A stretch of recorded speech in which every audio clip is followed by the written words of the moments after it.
Censoring നിയമങ്ങൾ തെറ്റിച്ച് ചിത്രം പ്രദർശിപ്പിച്ചെന്ന മോളിവുഡ് ടൈംസ് സിനിമയ്ക്കെതിരായ കേസിൽ നിർമ്മാതാവ് ആഷിഖ് ഉസ്മാനെ അറസ്റ്റ് ചെയ്ത് വിട്ടയച്ചു.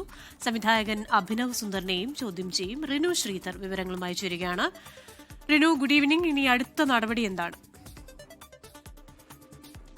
മോളിവുഡ് ടൈംസ് സിനിമയ്ക്കെതിരായി തിരുവല്ലം പോലീസ് രജിസ്റ്റർ ചെയ്ത കേസിലാണ് നിർമ്മാതാവ് ആഷിഖ് ഉസ്മാനെ അറസ്റ്റ് ചെയ്ത് വിട്ടയച്ചത്.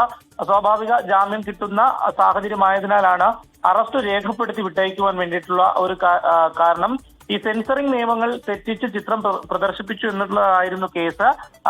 സെൻസറിംഗ് റീജിയണൽ മാനേജറാണ് ഈ കത്ത് നൽകിയത്. അതായത് സെൻസറിംഗ് സമയത്ത് ഒഴിവാക്കാൻ പറഞ്ഞ ചില അശ്ലീല രംഗങ്ങളും അശ്ലീല വാക്കുകളും ഒക്കെ തന്നെ സിനിമ തിയേറ്ററിൽ എത്തിയപ്പോൾ അത് ഉണ്ടായിരുന്നു എന്നുള്ളതാണ് ഏറ്റവും പ്രധാനമായും ഉയർന്നു വന്ന പരാതി. തുടർന്നാണ്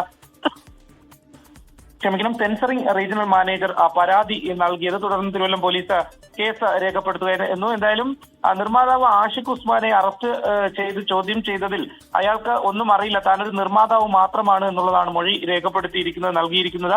സംവിധായകൻ അഭിനവ് സുന്ദറാണ് ഈ സെൻസറിംഗുമായി ബന്ധപ്പെട്ട കാര്യങ്ങളിൽ പങ്കെടുത്തതും അതുമായി ബന്ധപ്പെട്ടിട്ടുള്ള ഇടപെടലുകൾ നടത്തിയതും എന്നുമാണ് ആഷിഖ് ഉസ്മാൻ മൊഴിയായി നൽകിയിരിക്കുന്നത്. അതുകൊണ്ട് തന്നെ സംവിധായകൻ അഭിനവ് സുന്ദറിനെയും ചോദ്യം ചെയ്യുവാൻ വേണ്ടി പോലീസ് തീരുമാനിച്ചിട്ടുണ്ട്. 2 ദിവസത്തിനകം അദ്ദേഹത്തെ വിളിച്ചു വരുത്തി ചോദ്യം ചെയ്തേക്കും.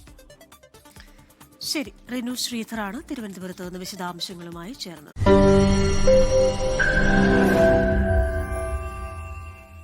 ലോകത്തെവിടെയായാലും ഏത് സമയത്തും 24 വാർത്തകളും ഓഗ്മെന്റഡ് റിയാലിറ്റി പാക്കേജുകളും എക്സ്പ്ലെയിനറുകളും വിശദമായി കാണാൻ ഞങ്ങളുടെ യൂട്യൂബ് ചാനൽ നിങ്ങൾക്ക് സബ്സ്ക്രൈബ് ചെയ്യാം.